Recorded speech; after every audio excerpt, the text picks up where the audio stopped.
Bom, então, em primeiro lugar, boa noite a todos. Sejam muito bem-vindos. Agradeço a presença de todos vocês aqui na terça-feira, que é o dia mais célebre, não é, do Centro Dom Bosco, que para mim é sempre um prazer e um pouquinho de vertigem, né? Porque, como eu já falei aqui outras vezes, sentar nessa cadeira onde já sentou o professor Pachá e tantos outros professores que já nos brindaram aqui com seus ensinamentos, de fato é uma responsabilidade muito grande, né? E sobretudo para falar de quem eu pretendo falar hoje, uma figura infelizmente esquecida, fora do seu círculo muito restrito, né? Que mantém a sua memória, mas que foi um gigante, um paladino da fé, um grande combatente num período muito difícil e que, sobretudo para nós aqui do Centro Dom Bosco, deve servir de grande inspiração.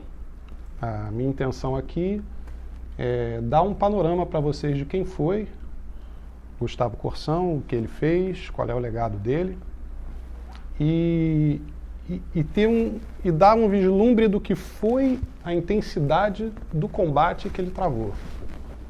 Então,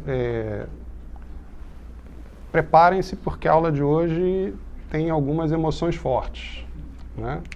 Hoje nós encontramos desafios, mas esses desafios não são novos e nem estão na sua versão mais hardcore, como poderíamos dizer.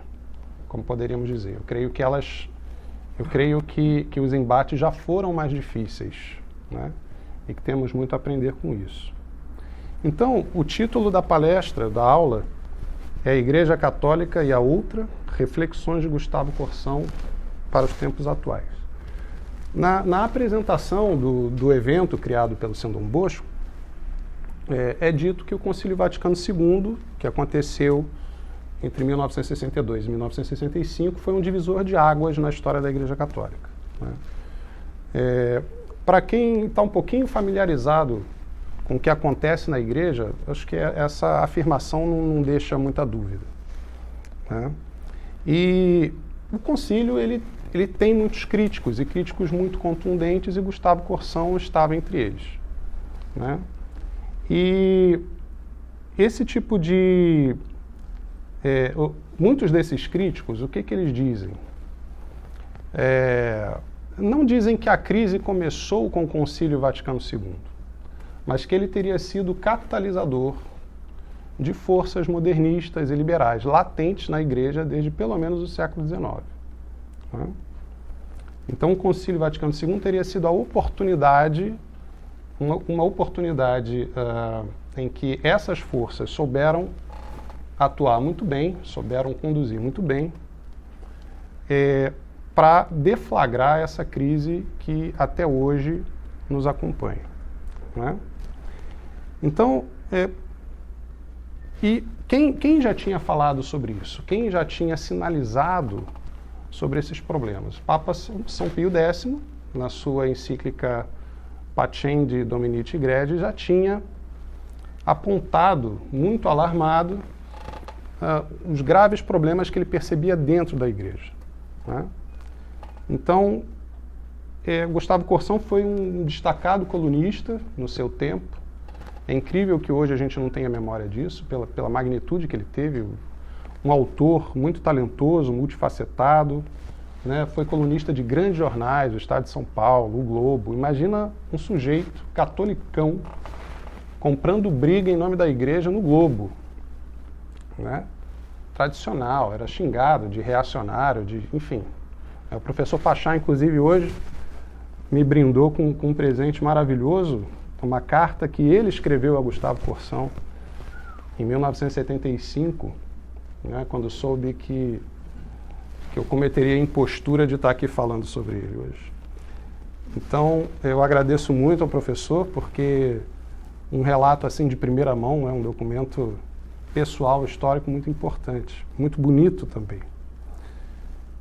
E certamente, como essa carta do senhor, houve outras. Muitas pessoas certamente se inspiraram muito e voltaram à casa do seu batismo graças à força dos artigos de Gustavo Corsão, né? Então, ele travou nas batalhas dos grandes jornais. Nos últimos anos, né, da vida dele, ele dedicou esses anos a travar um grande combate em defesa da Igreja Católica, né, contra aquilo que ele viu emergir como a outra, né? E o título da palestra está aqui. Tem um livro editado pela editora Permanência, A Igreja Católica e a Outra, que é uma coletânea de artigos dele para o jornal O Globo dos anos 70. A gente vai ler uns trechinhos daqui ainda hoje e entenderemos melhor o que é essa a outra, né? Aquela que buscava usurpar as estruturas e o clero da esposa de Cristo. Quer dizer, sob uma mesma hierarquia, sob uma mesma estrutura visível, uma outra coisa que surgiu, que ele viu surgir. Assim ele leu após o concílio, né?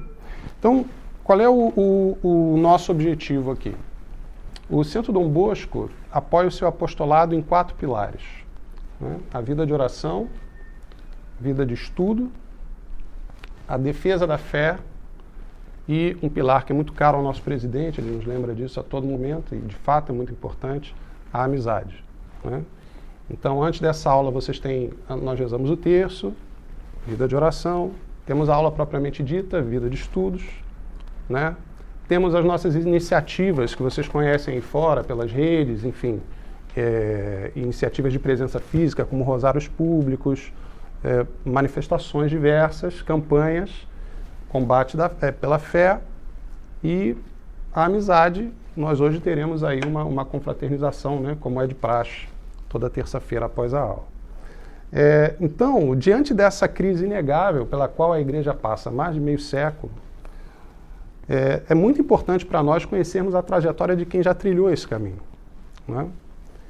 E nos deixou uma tradição riquíssima de combate em honra ao preciosíssimo sangue de nosso Senhor Jesus Cristo, que é disso que se trata, né? Cujo mistério de redenção encontra-se depositado em sua Igreja una e santa. Então, nós aqui do Centro Dom Bosco já acumulamos uma certa trajetória, uma trajetória que eu realmente, só pela graça, eu acho que eu consigo entender a trajetória do Centro Dom Bosco até aqui. Mas o fato é que, a partir de um certo momento, eu me dei conta de que nós estávamos trilhando um caminho já trilhado e que era necessário buscar conhecer um pouco mais de quem o abriu, de quem abriu esse caminho e de quem o trilhou antes de nós, né? Então o meu objetivo aqui com essa apresentação é justamente resgatar essa tradição de combate e trazer um pouco para vocês quem foi Gustavo Corsão, qual é o legado dele e o que isso tem a ver conosco hoje, né? Algumas considerações preliminares. Primeiro que, para quem nunca se aproximou de Gustavo Corsão, está conhecendo agora, nunca leu nada, é uma figura que se agiganta à medida que você o conhece. À medida que você vai lendo as coisas que ele escreveu, ele vai se agigantando. É impressionante, né? À medida que ele é resgatado do ostracismo que a hegemonia progressista acadêmica e cultural impôs a ele, né? Depois que Gustavo Corsão morreu, já nos últimos anos ele já tinha contra si toda uma campanha de desprestígio muito forte. E depois que ele morreu, não levou muito tempo para que o nome dele desaparecesse quase por completo. Ele morreu em 1978.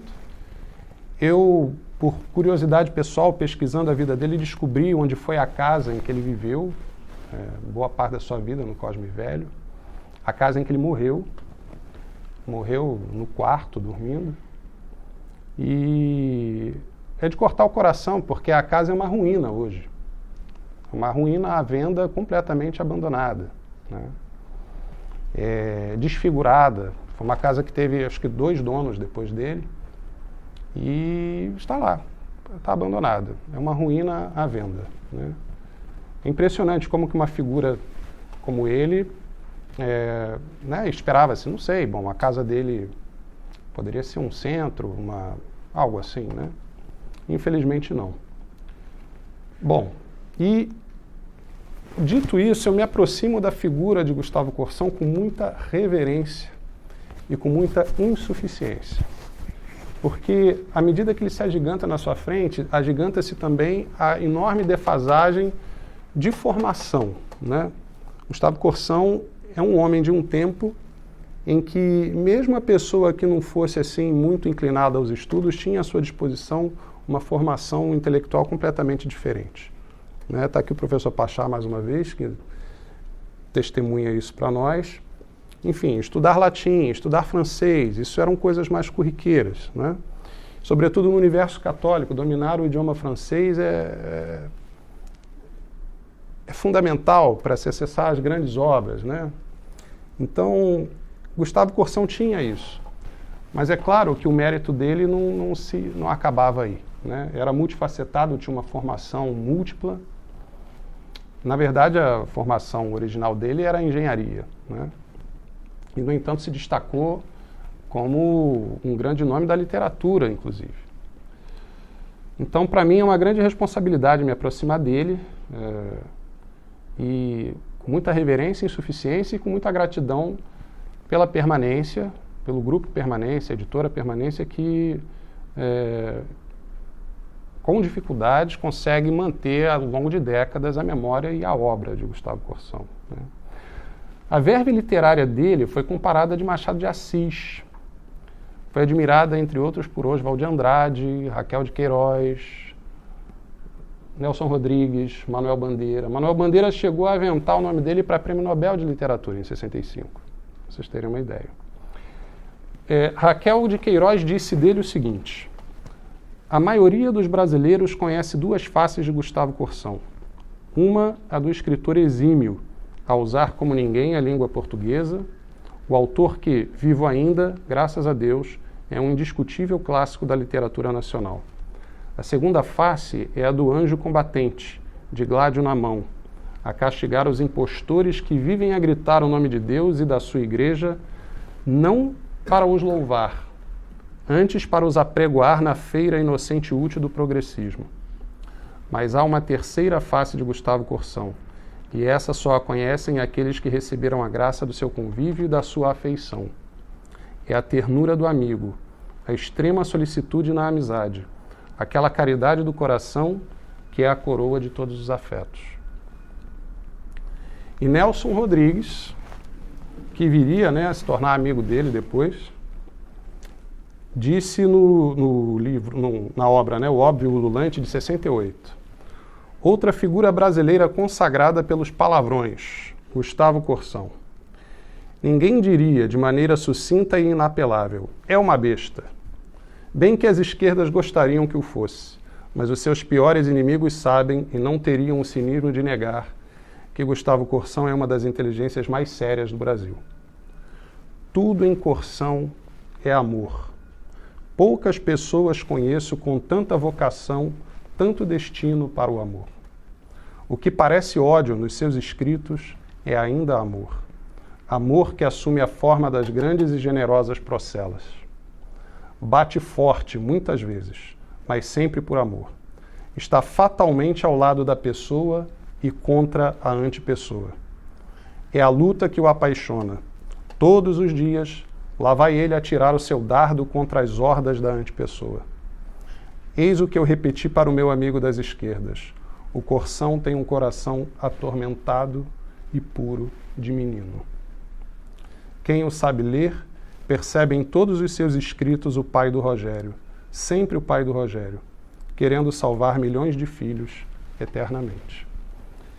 Isso aqui é tirado de um texto de Nelson Rodrigues, em que ele conversa, é muito interessante, tem na página da Permanência, em que o Nelson Rodrigues está saindo de uma partida de futebol do Maracanã e encontra um amigo que ele chama daquela flor das esquerdas, a esquerda festiva, já naquele tempo usava-se esse termo.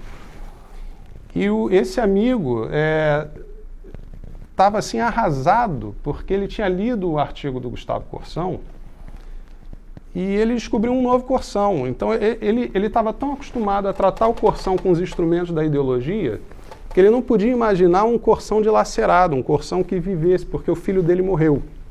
O filho dele trabalhava para o Itamaraty e foi morto, parece, durante a Guerra do Vietnã, estava a serviço do Brasil lá.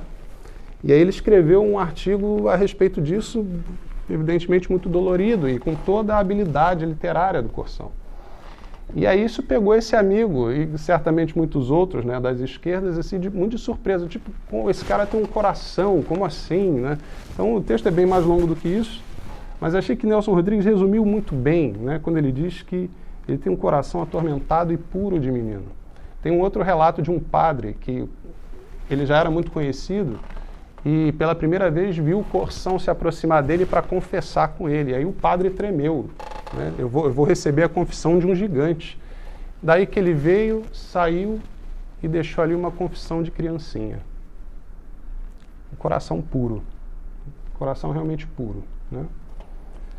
Então, esse tipo de testemunho davam sobre Gustavo Corsão, né, as pessoas que lhe eram próximas. Após a publicação do último livro dele, que foi O Século do Nada, em 1973, ele passou os últimos anos da sua vida, nas palavras do apóstolo, né, combatendo o bom combate e guardando a fé. E isso em grandes jornais como o Globo e o Estado de São Paulo. E, embora nunca tenha sido solenemente impedido, ele atraiu a indisposição do clero, né, cujas imposturas ele analisou e expôs aflito e consternado nas inúmeras crônicas e iniciativas civis das quais ele participou, né. O vulto da figura dele e o alcance das críticas chegou a lhe valer uma reprimenda pública do então cardeal arcebispo do Rio de Janeiro, Dom Eugênio Salles, né. Em 1973, após Corsão acusar a CNBB de destruir a igreja, Dom Eugênio Salles fez publicar nos jornais, inclusive no Globo, um texto cujo fragmento eu leio aqui para vocês, um fragmento, né? Exorto a todos os fiéis desta arquidiocese a não seguirem em matéria religiosa orientação de pessoas que, embora credoras de consideração por larga folha de serviços prestados à igreja, hoje se excedem e fazem, sem perceber, causa comum com as forças que pretendem combatê-la ao se levantarem contra a autoridade dos legítimos pastores. Foi publicado no Jornal Globo no dia 2 de fevereiro de 1973. Então, ele nunca foi formalmente impedido de escrever. E parece que há até mesmo um relato de que ele dizia, se o meu bispo mandar eu parar, eu paro. Mas o bispo nunca mandou, ele não parou, né? E, de fato, ele acusava, enfim, vocês vão ver aqui que tem coisas bastante contundentes, né? Porque causava perplexidade as coisas que passaram a acontecer. E, no fim da vida, Gustavo Corsão não pôde evitar um enquadramento superficial e meramente político da reputação dele, né? Integrista, reacionário, etc. Porque nesse período a opinião pública já sucumbia a passos largos aos apelos imanentistas da mentalidade contemporânea. Então, o que aconteceu? O próprio clero, né, não o clero todo, evidentemente, mas uma boa parcela visível do clero, exemplificava isso, exemplificava a absorção da Igreja de Cristo pela praxis revolucionária, né? A Igreja submergindo e se confundindo com a praxis revolucionária. Infelizmente, uma parte das autoridades eclesiásticas confortavelmente se acomodaram numa larga ambiguidade que caracterizou a pastoralidade conciliar e pós-conciliar. Então, Gustavo Corsão, entre outros, se insurgiu contra isso, né? Se sentiu instado a travar esse combate. E é muito interessante porque tem um texto na página no site da Permanência em que o Dr. Júlio Fleischmann, que fundou a Permanência junto com Gustavo Corsão, né? Veremos aqui que a Permanência foi uma dissidência do Centro Dom Vital. O Dr. Júlio Fleischmann, ele conta do drama que Gustavo Corsão sentiu ao perceber que ele precisaria começar a escrever contra o clero. né? A coisa não foi assim muito rápida. Veja, esses artigos aqui são da década de 70. Eles começaram a perceber a gravidade dos problemas ainda na década de 60, mas após o concílio, porque até então não existia como hoje, né? Hoje é relativamente fácil para um católico medianamente instruído perceber que uma paróquia tem problemas, né? Não é assim tão difícil, porque as coisas se naturalizaram muito. Então, essa compensação mental que muitas vezes o fiel tem que fazer diante do seu pastor, isso é uma coisa que hoje a gente faz assim com uma certa resignação, mas isso não era comum. Isso não era comum. Os fiéis costumavam olhar para as autoridades eclesiásticas e encontrarem ali um norte, uma certeza, uma segurança doutrinal, né? A igreja não tinha várias vozes, não tinha colegiado episcopal, né? Não tinha essa divisão declarada de progressistas, conservadores. Era a doutrina. Então, levou um tempo para o pessoal perceber essa cisão acontecendo, né? De modo que essa percepção ela só foi se amadurecer no final dos anos 60, início dos anos 70, em que as coisas de fato começaram a ficar muito explícitas, né? Então, antes de tratar da trajetória do Gustavo Corsão em específico, eu passo agora a fazer apresentar a vocês a origem e o panorama geral da pré-crise. O que veio antes? Qual é o cenário preparatório para a crise e que, consequentemente, antecede a apologética de Gustavo Corsão e de seus companheiros? Primeiro, voltemos no século XIX. No século XIX, o Papa Pio IX promulga a encíclica Quanta Cura e um anexo, que é o Sílabus dos Erros, com 80 sentenças condenadas, né? Isso foi promulgado em 1864 e a encíclica Quanta Cura, ela versava sobre os principais erros da época. Veja que Pio IX não falava de problemas na igreja, ele falava de problemas na época, tá certo? Ele fazia ali uma advertência sobre erros que estavam manifestamente fora da igreja, mas que evidentemente buscavam roubar almas, certo? Tirar almas da igreja. O pensamento revolucionário, né, o estamento revolucionário nas suas múltiplas faces, ele sabe, no fim das contas ele sabe, e a própria história o revela, que todas as etapas do processo revolucionário têm um inimigo comum.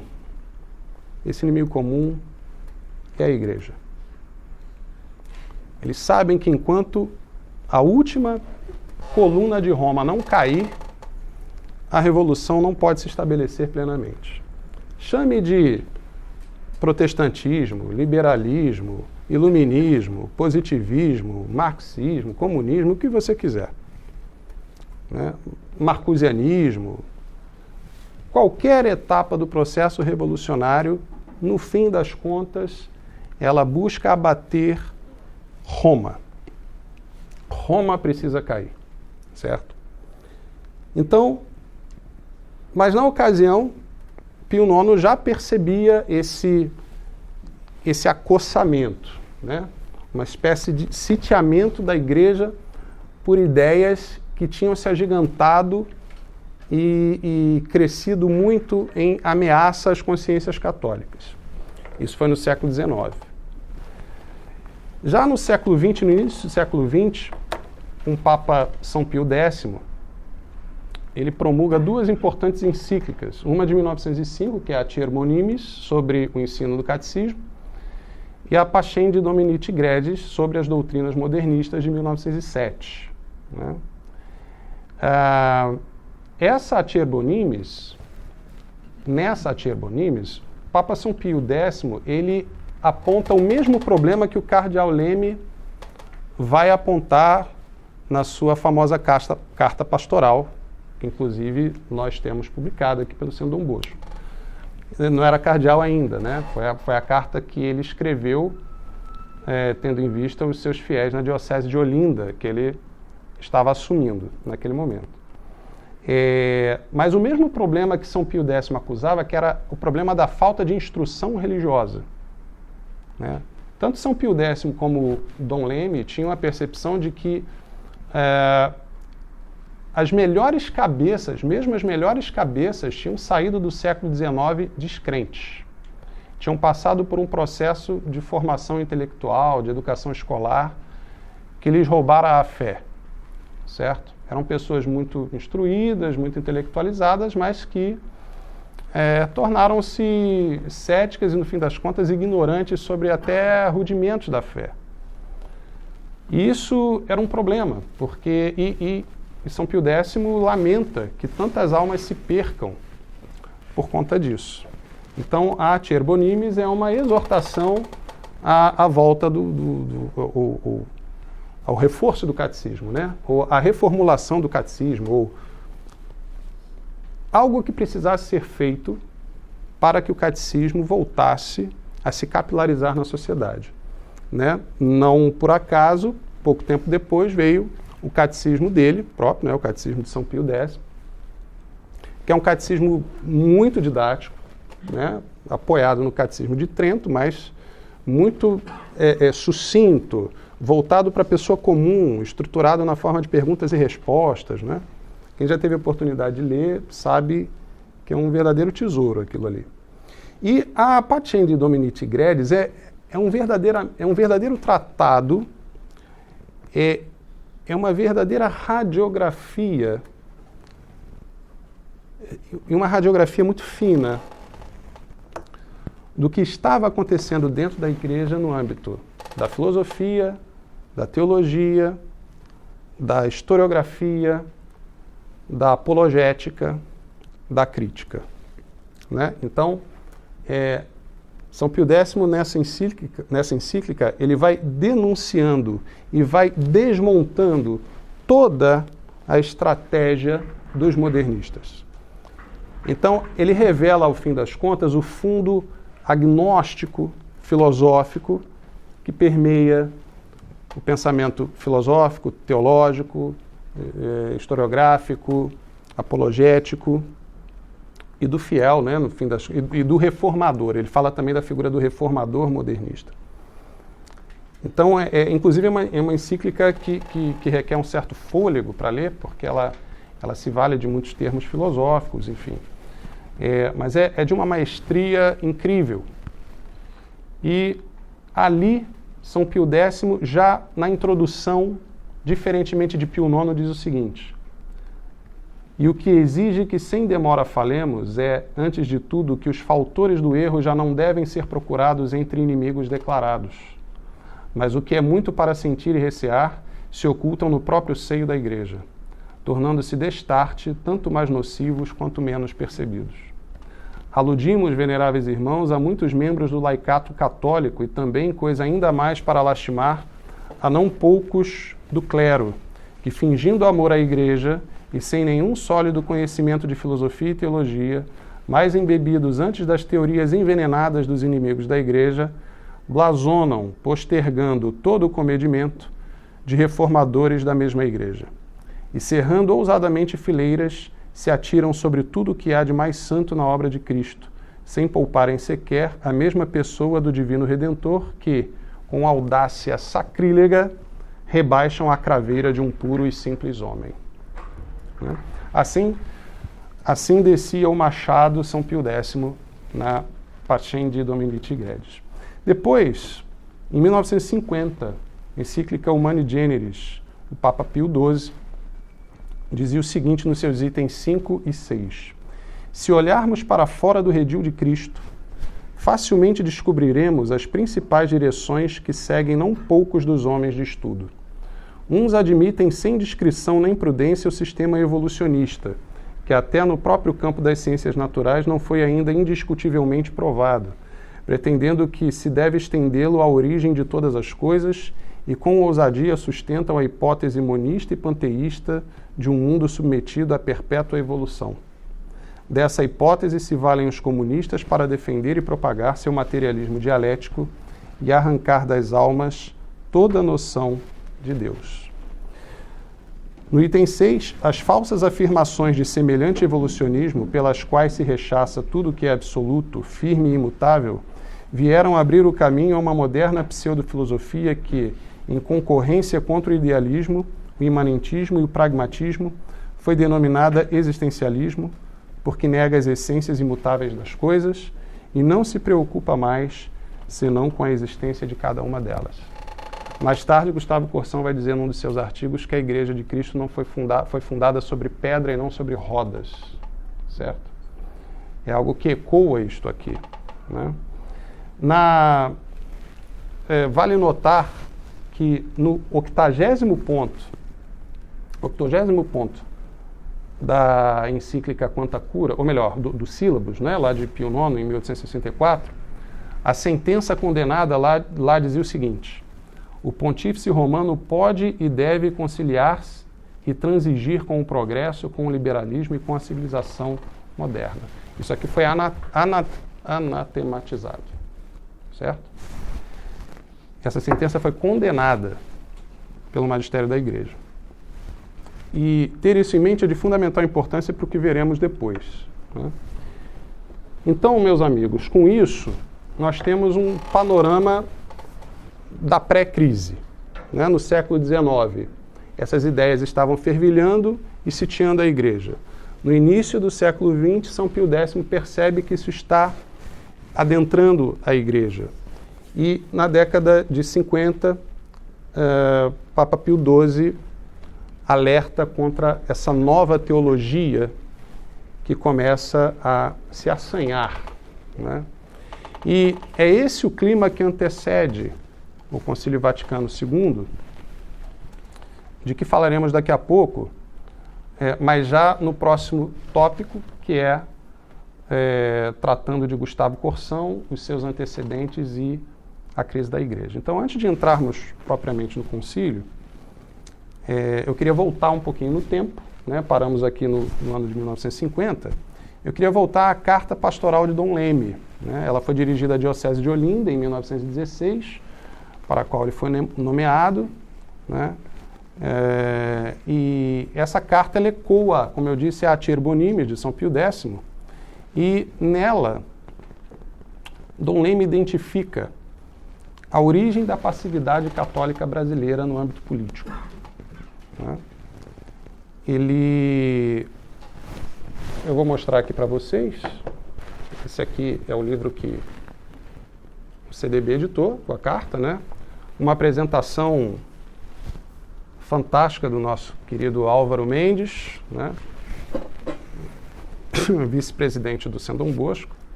E é até muito interessante o modo como Dom Leme recebeu, né? A indicação, ele não queria ir e tudo mais, e vale a pena ler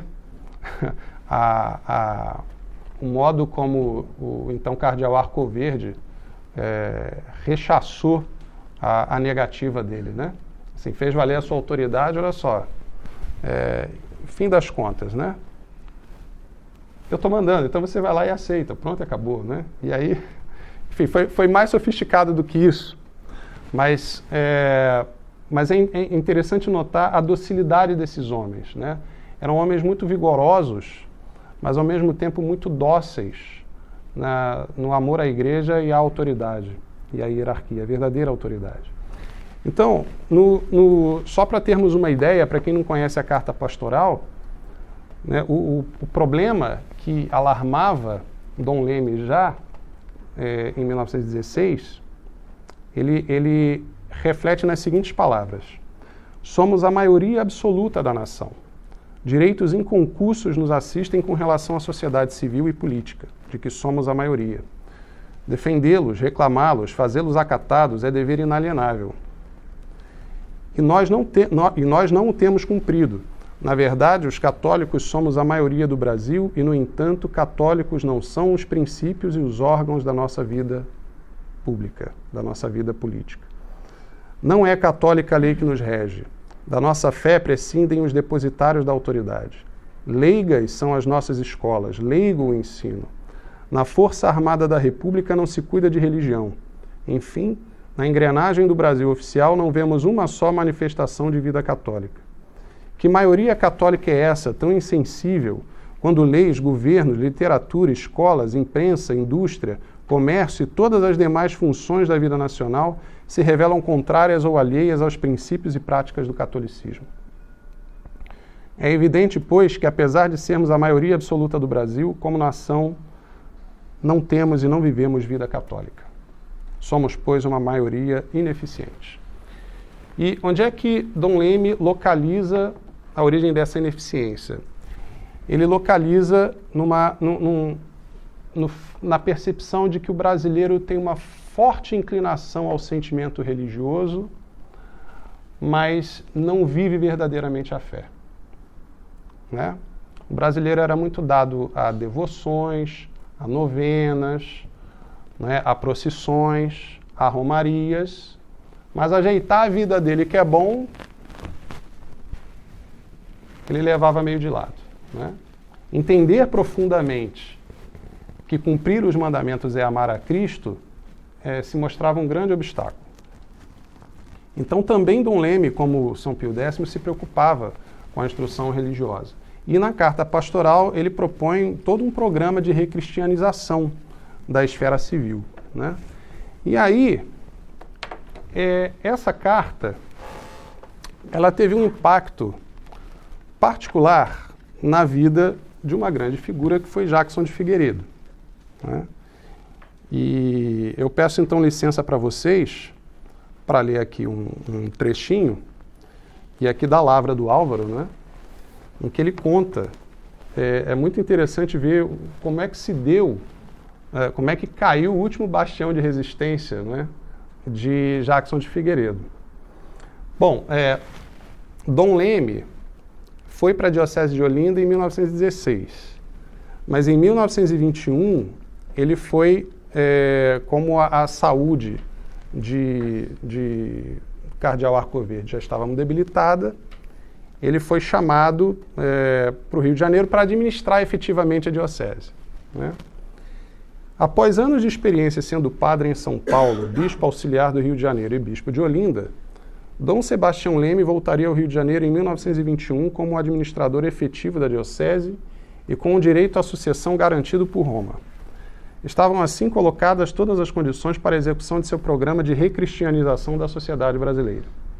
E o projeto definido seria logo coroado pela conversão do maior admirador da Carta Pastoral de 1916, o pernambucano Jackson de Figueiredo. Né? Sabendo da vinda de Dom Leme ao Rio de Janeiro, Jackson quis conhecê-lo pessoalmente. Marcou uma audiência com o prelado e entrou na sala do Palácio Arquiepiscopal São Joaquim, com um chapéu na cabeça, uma bengala, e dirigiu-lhe as seguintes palavras: "O senhor é Dom Leme, então? Pois eu sou o Jackson. Quer fumar?" E sem rodeios ofereceu um cigarro ao cardeal. Então Jackson começou a contar sobre o seu apreensivo itinerário através da escuridão revolucionária até o presente vislumbre de uma reconciliação definitiva com nosso Senhor Jesus Cristo, bloqueada pela existência de uma barreira final. Aí diz ele: "Tenho estudado muito e meditado muito, Dom Leme. Já fui vencendo uma por uma todas as dificuldades que tinha e não eram poucas. Resta-me, entretanto, uma última, a da confissão. Não posso conformar-me com o dogma. Não vejo claro. Nem poderia jamais dobrar o joelho diante de outro homem e contar-lhe as minhas misérias. É mais forte do que eu. Alguns me aconselham, segundo Pascal, a confessar-me antes de crer totalmente, pois o gesto trará o sentimento. Que pensa o Senhor? Devo confessar-me, como me aconselham?" Então Dom Leme respondeu de forma negativa, desafiando seu espírito audaz: "Não se confesse. Enquanto tiver dúvidas, não force a natureza. Deixe a graça agir." "Então o senhor acha que eu não devo confessar-me?" "Acho." "Está bom, então. Até outro dia." E Jackson de Figueiredo se retirou do Palácio de São Joaquim. Ao sair do encontro, a resposta do arcebispo ecoava como uma sequência de ondas sonoras a derrubar os últimos tijolos da frágil barreira que o leigo sergipano ainda mantinha de pé. Deixe a graça agir, deixe a graça agir. E então atravessou a rua, tomou um bonde rumo ao convento de Santo Antônio e fez imediatamente a sua confissão geral. Estava convertido o lutador nordestino e Dom Leme daria uma forma católica ao rugido do leão, suportando-o com um entusiasmo acima do dispensado para os grandes intelectuais católicos da geração anterior. Percebi em Jackson um homem capaz de tirar o laicato brasileiro da inércia e não se furtou de apoiá-lo tanto materialmente quanto espiritualmente. Nos anos subsequentes, Jackson de Figueiredo seria o grande general das forças leigas da milícia de Dom Leme. Compraria a livraria católica, fundaria o jornal A Ordem e organizaria os intelectuais em um centro cultural católico batizado com o nome do imortal bispo de Olinda, o Centro Dom Vital. O Centro Dom Vital se tornaria um grande instrumento de defesa da fé com 16 filiais e entre os seus membros se contariam um senador, um membro da Academia Brasileira de Letras e dezenas de monges e monjas. E quando a maior parte da igreja capitulou para o espírito revolucionário na segunda metade do século XX, das ruínas do Centro Dom Vital emergiu o grande escritor e fundador da permanência, Gustavo Corsão. Então, o Centro Dom Vital é fundado, salvo engano, em 1922, né? E teve como presidente o próprio Jackson de Figueiredo até 1928, quando ele morre tragicamente, afogado numa pescaria, né? E até li o relato de que o filho dele de 8 anos teria assistido isso, né? Ele caiu da rocha, se debateu um pouco na água, teria ainda acenado para o filho e faleceu. Depois quem assumiu foi o Dr. Alceu Amoroso Lima e presidiu o Centro Dom Vital, salvo engano, até o quê? 1970, 71, por aí, né, Álvaro? Por aí. E então, meus amigos, aqui nós traçamos uma pequena genealogia que nos leva a Gustavo Corsão, né? Então, quem foi o Gustavo Corsão? Como é que ele aparece nisso? Ele nasceu em 1896, casou-se em 1924, enviuvou em 1937 e casou-se novamente em 1937. Só que o falecimento dessa primeira esposa dele foi um grande gatilho para a conversão dele, porque ele viu, a esposa dele era católica e ele era meio filocomunista, ele gostava muito de debater, de conversar, aquelas rodas de conversa e tudo, né? Já era uma pessoa com fortes pendores intelectuais, mas tem passagens, salvo engano, A Descoberta do Outro, o primeiro livro dele, em que ele conta um dia, né, aquela sabedoria feminina, né, assim, a sabedoria da dona de casa, né, que não perdeu a sabedoria de que entre o mundo doméstico e o mundo público, o mundo doméstico é muitíssimo mais nobre e importante. E aí ela via aquelas rodas de conversas, de debates, sem fim, né? E aí ele ia dormir meio tarde já e tal, aí ela tinha ouvido um pouco dos debates, aquela coisa, aquele certo fascínio com as ideias socialistas, vocês são os ridículos. E ia dormir, assim, vocês são os ridículos. Mas quando ela faleceu, ela teve uma assistência de um padre franciscano, salvo engano, e recebeu os últimos sacramentos. Então, Corsão acompanhou aquilo muito de perto e viu como a esposa dele morreu, né?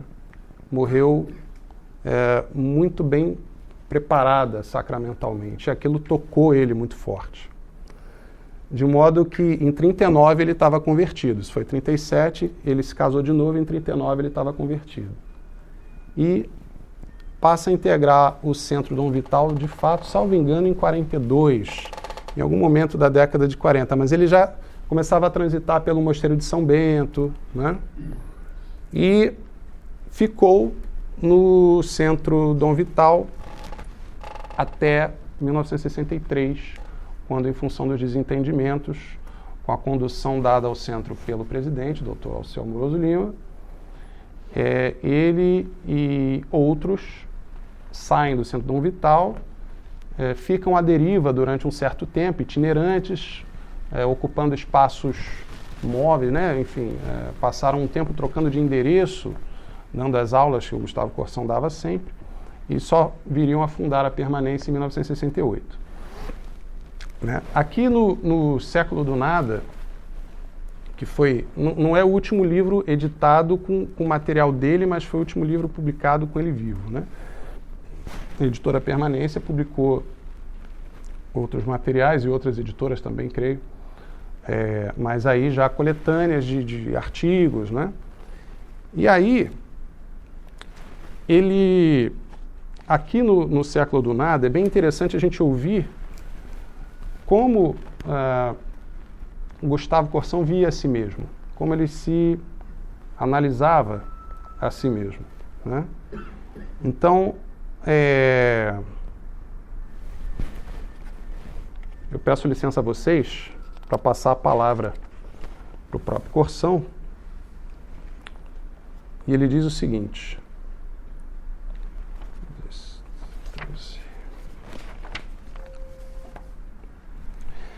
desde que me lembro de mim, vejo-me sempre espantado de sobreviver. Não que tivesse índole melancólica ou tristonha, ao contrário, fui um menino alegre e cheio de vida. Mas por isso mesmo, ou por uma das tantas contradições do pêndulo da alma, sempre senti muito vivo, muito aguçado, o provisório de tudo o que por aqui andei fazendo. Desde os 10 ou 12 anos, vivo eu a sobreviver e a me espantar. Quando fiz 24, achei-me um Matusalém e apostei comigo mesmo que não chegaria aos 25. O fato é que assim mesmo, de surpresa em surpresa, de admiração em admiração, de agradecimento em agradecimento, percorri uma quilometragem que pouco falta para somar um século. Nasci antes do balão de Santos Dumont, antes do século. E desde cedo comecei a ensinar. Aos 11 anos tive os primeiros alunos de aritmética e cedo habituei-me a respeitar as formas humildes da incapacidade de compreender as primeiras noções da abstração matemática. Lembro-me com ternura e admiração do meu aluno e amigo José, da mesma idade, que depois de um esforço quase muscular, rubro de vergonha ou do esforço, suplicava-me: Gustavo, explica outra vez, mais devagar, você sabe que eu sou burro. Mais tarde, na vida de professor ou de jornalista, terei muitas vezes uma lancinante saudade da casta e genial burrice do José. Toda a família estudava e ensinava, e eu, dentro dela, cumpria um modo de ser, um feitio do corpo, um código genético. Professor. Animal professor, sempre. Guarde bem, leitor, esta nota. Não estou aqui a me inculcar como alguém capaz de ensinar física, química, matemática, astronomia, esgrima e xadrez. Estou apenas dizendo que sempre ao longo da vida, por uma fatalidade cromossômica, andei ensinando o pouco que aprendi antes de outros aprenderem. Só me vejo mais engenheiro do que professor no ano de 1919, em que andei a fazer coordenadas geográficas nos confins do Mato Grosso, onde estive perdido muitas vezes, com sede, fome e febre, e onde aprendi a laçar boi e a apanhar no chão um sombreiro sem me apear do cavalo a galope. Em certa altura da vida, troquei a astronomia pela eletrônica, que acabava de nascer, e logo me veio, depois de 15 anos de engenharia na Rádio Brás, onde com Carlos Lacombe e José Jomostkov fomos pioneiros dos primeiros circuitos transatlânticos e radiotelefonia, a ensinar a dita eletrônica aplicada às telecomunicações na recente Escola Técnica do Exército, hoje Instituto Militar de Engenharia, onde também fui uma espécie de padrinho da nova técnica que ensinei durante 35 anos. Na Escola Nacional de Engenharia da Universidade do Brasil, também ensinei a mesma disciplina até a aposentadoria. Mas antes disso, lá no meio do caminho, quando la dirita via era smarrita, ao contrário do que aconteceu com Dante, achei-me de repente dentro de uma casa luminosa, como se já estivesse no outro lado, onde me viu naquela tarde inesquecível o ardente olhar de Oswaldo Goeldi. Voltava à fé de meu batismo, voltava à casa. Já tive a estulta extravagância de tentar contar a história dessa volta em A Descoberta do Outro. Hoje tenho certo vexame do que andei escrevendo de mim mesmo e de minhas angústias espirituais. Mas não é dessas coisas que me sinto na obrigação de me desdizer e de me retratar. Isso aqui é a introdução do Século do Nada, em que ele faz um balanço da vida dele das adesões filosóficas equivocadas que ele fez, especialmente ao filósofo Jacques Maritain. E então ele faz essa ressalva: olha, eu cometi a impostura de falar sobre a minha conversão, mas não é disso que eu pretendo me desdizer e me retratar nessa obra, né? Então, vejam vocês qual foi a formação. Eu acho isso muito interessante, quer dizer, animal professor. Uma pessoa que, sobretudo com a vida que ele teve uma família numerosa também, teve 6 filhos ao todo, salvo engano, e muitos deveres de Estado, como ele dizia, muitos empregos, muita correria e muitas aulas para dar, né? E a formação original dele era essa: ele era um homem da engenharia. E tem um outro trecho, né, do livro do Século do Nada, que ele se apresenta como engenheiro, como uma espécie de, não para se jactar, mas para garantir ao leitor um certo atestado de objetividade, porque ele fala da sabedoria perdida de ter os pés no chão e ter as mãos como a primeira porta de entrada do mundo. Quer dizer, o manuseio, aquela coisa bem chã mesmo, né? O conhecimento começa pelos sentidos, e que o universo intelectual virado de cabeça para baixo parece ter se esquecido completamente disso. Então ele reafirma o lado engenheiro dele como algo que o protege desses ventos do tempo, né? Então, o primeiro livro dele foi A Descoberta do Outro, né? E como assim a descoberta do outro? Ele retrata a conversão como a descoberta de uma outra pessoa para além de você, né? Eu leio aqui só um trecho. A caridade é a luz que nos revela a coisa mais extraordinária do mundo, o outro. Nem sempre conseguimos essa prodigiosa banalidade. E no meio da multidão sentimos-nos isolados, únicos, como se todas as pessoas que vemos não passassem de meras sombras, de sinais saídos de nosso interior. Mesmo em família, ainda cada um tem uma significação relativa ao nosso eu. Esta é a minha mulher, aquele é meu cunhado. O que eles têm de próprio, de diferente, contribui de certo modo para o pitoresco do mundo que é o meu mundo. A boa educação ensina a respeitar os gestos e as palavras dessas pessoas, dentro de um limite razoável, sendo uma espécie de treinamento numa pista de dificuldades. Assim como aprendi a me desviar dos postes e a segurar no corrimão da escada, aprendi também a dizer com licença e faz favor. As pessoas são como pedras, como troncos de árvore, como acidentes em meu caminho. Ou então são coisas de mim mesmo que circulam fora de mim para melhor me servir. O eu fica no centro de um universo escuro, em volta estão os corpos tributários. Este traz-me o café, aquele a carícia. Há uma continuidade entre tudo e meu eu, uma ligação, como se eu estivesse mergulhado num banho tépido formado pelo universo inteiro. A luz da caridade opera uma separação. Põe-nos diante do outro. Separa-nos para nos livrar da insuportável solidão. Então,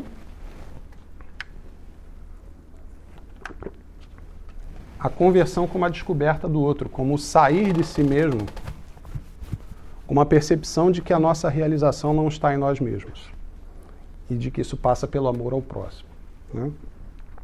E esse nome, a descoberta do outro, é muito interessante, e ele será retomado mais adiante num artigo dele para a Igreja Católica e a Outra, em que ele vai falar, ele tem um artigo lá intitulado A Descoberta da Outra, que aí é quando ele vai falar desse fenômeno dentro da Igreja, né?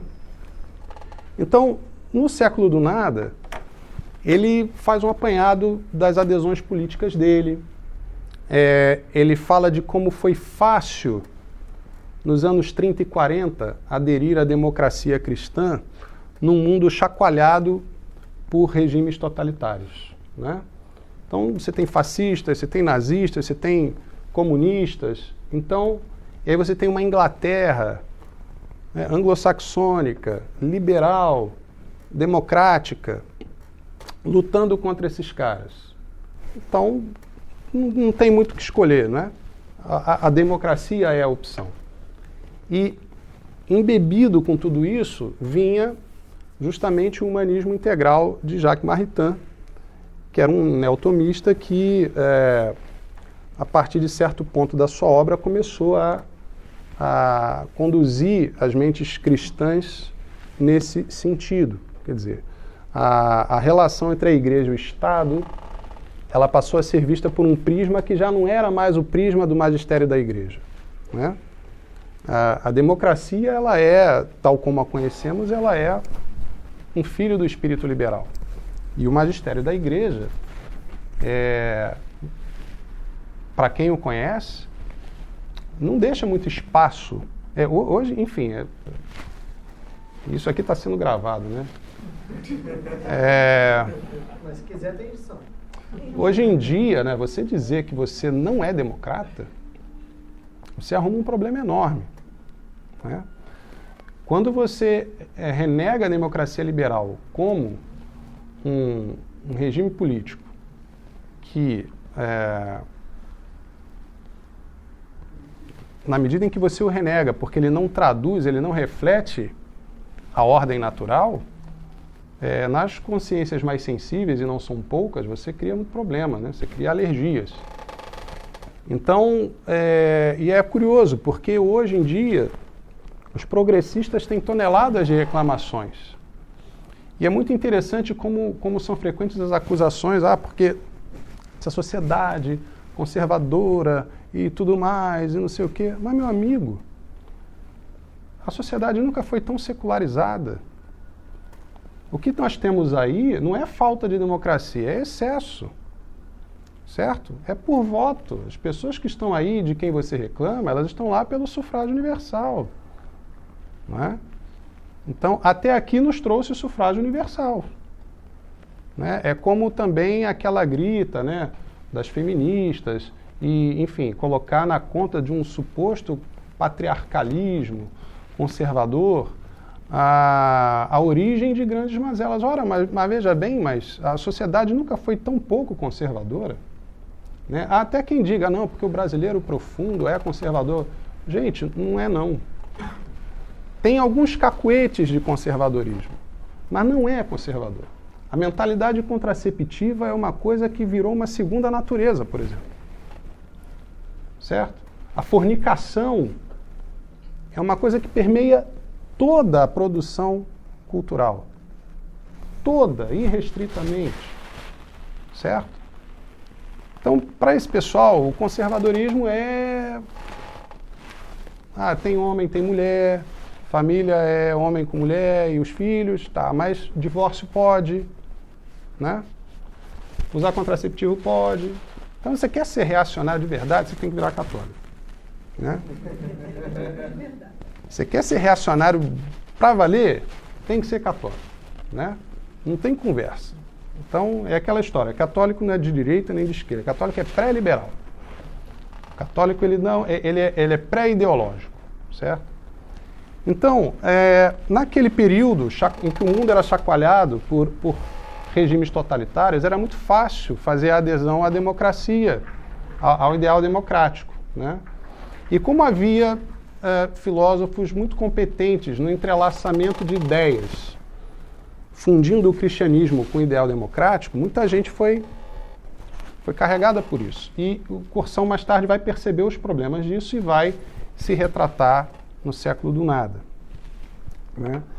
Ele, à medida que ele começa, ele no Sendou Vital, ele foi vice-presidente, era um professor muito eminente. O livro dele saiu, o primeiro livro, em 1944, né, A Descoberta do Outro, foi um sucesso de vendas, assim, esgotou muito rápido. Teve mais de uma edição logo em seguida e o projetou muito rapidamente. Então ele era uma pessoa muito conhecida, muito prestigiada e era chamada para dar aulas fora do Rio de Janeiro. E aí ele também conta aqui no Século do Nada sobre como ele foi percebendo que já nos anos 50, por exemplo, a ordem dos dominicanos já estava sofrendo uma erosão, né? Padre Lebré e companhia, enfim, movimentos ligados a humanismo e economia, né? Mas as coisas ainda estavam um pouco nebulosas. Elas só viriam a ficar muito claras mais adiante. Veja, isso ainda é antes do concílio, né? Isso ainda é antes do concílio. Mas essas ideias já estavam se impregnando dentro da igreja. Depois, então, como eu disse, em 63 ele vai romper com o Centro Dom Vital, vai levar um bocado de gente, um quantitativo de alunos, vai fundar a permanência juntamente com o Dr. Júlio Fleischmann, né? E aqui no Século do Nada, ele faz um pequeno relato interessante do que aconteceu o que desencadeou afinal isso, né? Ele diz o seguinte: em novembro de 1963, Alceu Amoroso Lima, presidente do Centro Dom Vital, de regresso de longa permanência no estrangeiro, escreve numa página inteira do Jornal do Brasil uma encíclica intitulada A Igreja, o Socialismo e o Comunismo, para demonstrar que a Igreja, de Gregório XVI a João XXIII, em relação ao socialismo e ao comunismo, evoluíra da rígida intolerância para o entendimento esclarecido e, finalmente, para o diálogo e para a colaboração. Resolvi desligar-me do Centro Dom Vital, onde durante 15 anos militara. Escrevi ao presidente do centro uma carta queixando-me da plástica que tão desembaraçadamente fazia nos textos pontifícios e dos novos rumos que tomava a sua pregação. Respondeu-me afavelmente, insistindo que permanecêssemos juntos, cada um com suas ideias. Procurei o cardeal e participei-lhe minha decisão de deixar um instituto onde cada um dos dirigentes ficaria e ensinaria segundo suas ideias. E assim, a única lição comum que transmitiriam era a do desprezo pela verdade e pela exatidão da Sagrada Doutrina. O cardeal nessa época era Dom Jaime Câmara. Quando terminei minha exposição, o cardeal pôs a mão no meu braço e disse-me: não, quem deve sair é o outro. Então, Gustavo Corsão disse: olha, estou saindo. O cardeal: não, você fica, quem sai é o outro. Respondi-lhe que isto estava fora de minha alçada. O que eu queria e aceitaria no mesmo local era uma sala onde pudesse continuar as aulas que até hoje ministro ao mesmo grupo acrescido dos filhos que nasceram e cresceram. Pediu-me então o cardeal que lhe indicasse 3 nomes de pessoas de confiança e boa doutrina. E ainda o cardeal acrescentou: e o senhor afaste-se para que ninguém possa dizer que está disputando a presidência do centro. Despedi-me do cardeal, que me acompanhou até a porta, prometendo comunicar-me o que resolvesse. Passaram-se dias sem novidades e nosso grupo já procurava uma sala para nossas aulas quando fui avisado pelos 3 amigos que o cardeal os convocara e combinara com eles um plano a partir de uma carta que naquele mesmo dia enviara ao Dr. Alceu Amoroso Lima, pedindo-lhe a renúncia do cargo. No dia seguinte, com grande espanto, vejo estampada no Jornal do Brasil a notícia de uma conjuração tramada no Centro Dom Vital contra o professor Alceu Amoroso Lima às vésperas de seus 70 anos. Mais tarde tivemos a explicação desse falso furo de jornal. Dom Jaime Câmara escrevera efetivamente a carta combinada, mas para magoar menos o doutor Alceu, como depois nos disse, começou-a nestes termos, abre aspas: fui procurado por um grupo do Centro Dom Vital. E na continuação pedi-lhe que renunciasse ao cargo de presidente. Além disso, e também para agradar ao doutor Alceu, teve a ideia de enviar a carta por Dom Helder Câmara. O resultado de todas essas precauções foi o que se viu. A carta foi parar no Jornal do Brasil, o doutor Alceu respondeu respeitosamente que entregaria o cargo se fosse demitido, mas não se sentia em consciência obrigado a renunciar. O cardeal recuou e tudo ficou como se efetivamente a conjuração gorada tivesse partido daquelas pessoas. Nesse tempo em que o concílio absorvia a atenção dos bispos, nosso cardeal esqueceu o Centro Dom Vital, que se esvaziava porque a maioria dos sócios e frequentadores não concordavam com as novas ideias do presidente. E a revista Ordem morreu. E com ela morreu a obra de Jackson de Figueiredo. E inutilizou-se a doação generosa do Dr. Guilherme Guinle. Começava para a igreja um período de aberturas, com a esquisita consequência de fecharem-se seminários, ordens religiosas, conventos e colégios religiosos. Muito mais tarde, em 68, abrimos nós o movimento Permanência, com um grupo de amigos que há mais de 20 anos nos seguiam no Centro Dom Vital e com os assinantes que choveram de todo o Brasil. Então, aqui está resumida a história da ruptura. Né? E vejam que isso acontece durante o Concílio Vaticano II. Né? E então adentremos nele agora. Veja, o tema do Concílio Vaticano II é um tema vastíssimo que enche uma biblioteca ou mais. Tem inúmeros aspectos teológicos que eu não tenho nem capacidade aqui de tratar.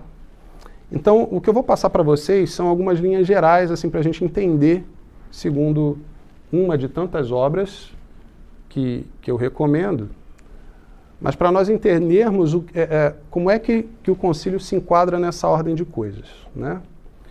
Então, para os críticos, como Gustavo Corsão, o Concílio Vaticano II foi a faísca que deflagrou uma crise longamente preparada por forças liberais e modernistas que já tinham sido denunciadas lá atrás por São Pio X. Né? E o interessante é o seguinte, o que prevaleceu no concílio não foi um ideal de maioria, foi o ideal de uma minoria, porém muito bem organizada, muito bem articulada. Né? Houve um grupo de cardeais e bispos e teólogos liberais, que foi conhecido como Aliança do Reno. Eram bispos e cardeais ligados a dioceses da margem do rio Reno, né? Tem até um livro sobre isso, né? O Reno se lança no Tibre, né? Para justamente falar dos problemas do concílio. E dentre esses clérigos e teólogos, né, havia nomes como Hans Küng e Karl Rahner.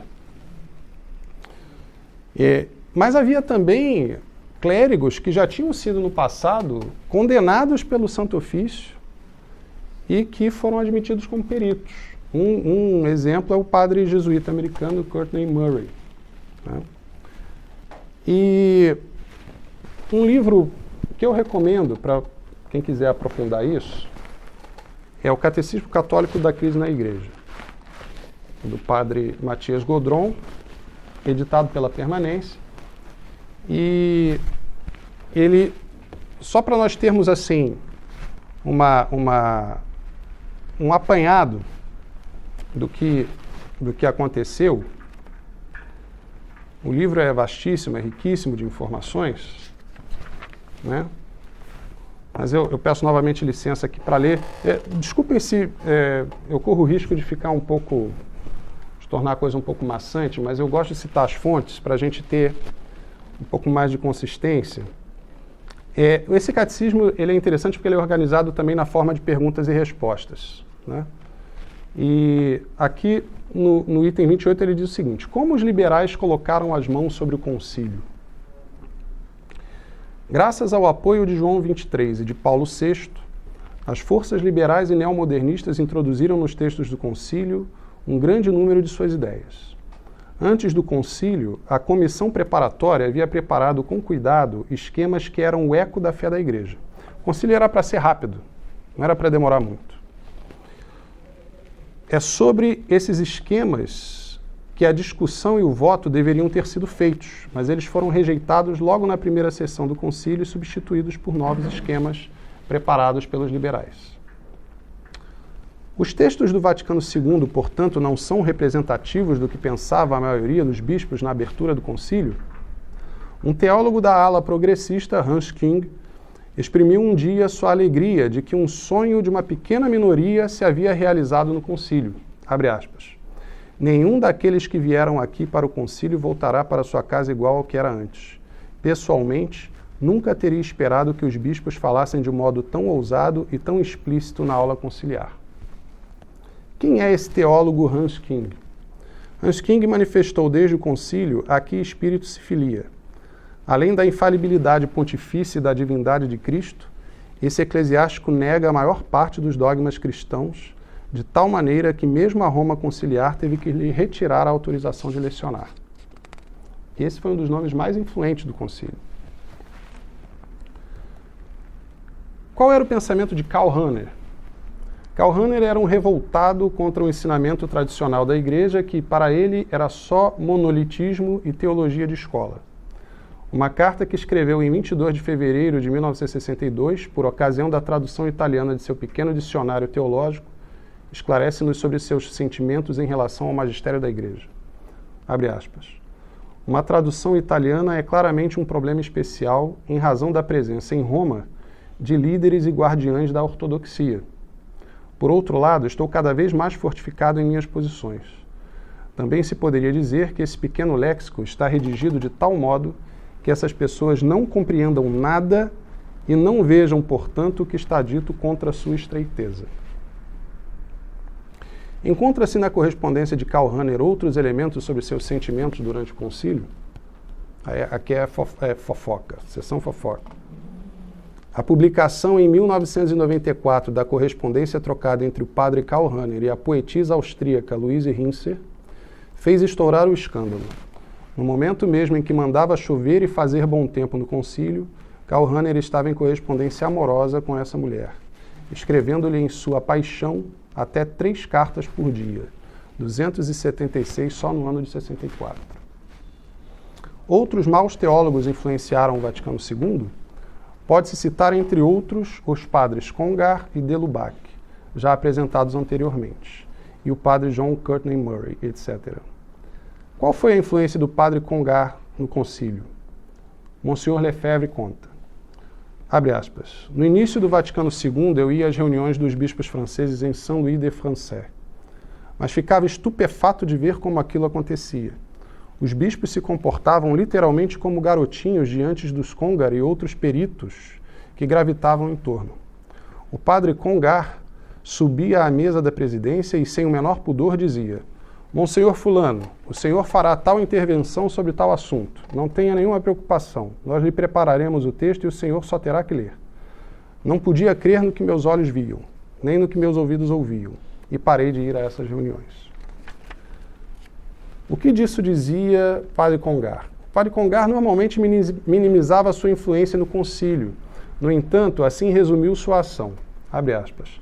A preparação do concílio havia estado sob a dominação dos homens da Cúria e do Santo Ofício. Tudo consistiu praticamente em os colocar em minoria. Era para ele uma vitória. 10 anos antes, punido por seus superiores, anotava em seu diário pessoal as seguintes resoluções. Abre aspas. Continuar ao máximo a escrever no mesmo sentido, utilizando todas as chances de liberdade. Aí está, sobretudo, meu combate. Eu sei, e eles sabem, que em maior ou menor escala, tudo que digo e escrevo é a negação do sistema. Sim, aí está meu verdadeiro combate, em meu trabalho teológico, histórico, eclesiológico e pastoral. O curso que eu componho neste momento de eclésia, exatamente como não se tratasse de nada, uma verdadeira resposta. É minha verdadeira dinamite sob a cadeira dos escribas. Depois do concílio declarou: o concílio liquidou o que eu chamava de incondicionalismo do sistema. Entendo por sistema todo um conjunto muito coerente de ideias comunicadas pelo ensinamento das universidades romanas, codificadas pelo direito canônico, protegidas por uma supervisão estrita e bem eficaz sob Pio XII, com resumos, apelos à ordem, submissão dos escritos, às censuras romanas, etc. Pelo fato do concílio, o sistema foi desintegrado. Quem é o padre Courtney Murray? O padre John Courtney Murray, jesuíta americano, havia sido condenado em 1955 pelo Santo Ofício por causa do seu estudo The Problem of Religious Freedom, o problema da liberdade religiosa. Foi, no entanto, convidado como perito ao Concílio Vaticano II a partir de 63. Durante os debates sobre a liberdade religiosa, propunha-se aos bispos que redigissem suas intervenções e assim ele exerceu uma influência considerável. No fim de sua vida, tentou demonstrar que o ensinamento da Igreja sobre a contracepção podia evoluir, como havia evoluído o ensinamento sobre a liberdade religiosa. O que se pode concluir disso tudo? Que homens tais como King, Hunter, Congar, Lubac, Courtney Murray, etc., tenham exercido uma influência sobre o concílio, não advoga em seu favor, nem a favor de suas reformas. Infelizmente, algumas declarações do Papa João Paulo II também não lhe trazem vantagem, tal como esta que fez em 63, quando era um simples bispo. Abre aspas. Jamais um concílio conheceu tamanha preparação. Jamais se sondou de maneira tão ampla a opinião católica. Não somente os bispos, as universidades católicas e os superiores gerais das congregações exprimiram suas opiniões sobre os problemas conciliares, mas também uma grande porcentagem de católicos leigos e mesmo de não católicos. Teólogos tão eminentes quanto Henri de Lubac, Jean Ninelot, Yves Congar, Hans Küng, Montbard, Rahner, etc., e outros tiveram um papel extraordinário nesses trabalhos preparatórios. Todos os textos do Vaticano II devem ser rejeitados? Pode-se dividir os textos do Concílio Vaticano II em três grupos. Alguns poderiam ser aceitos, pois estão conformes à doutrina católica, como, por exemplo, o decreto sobre a formação dos padres. 2.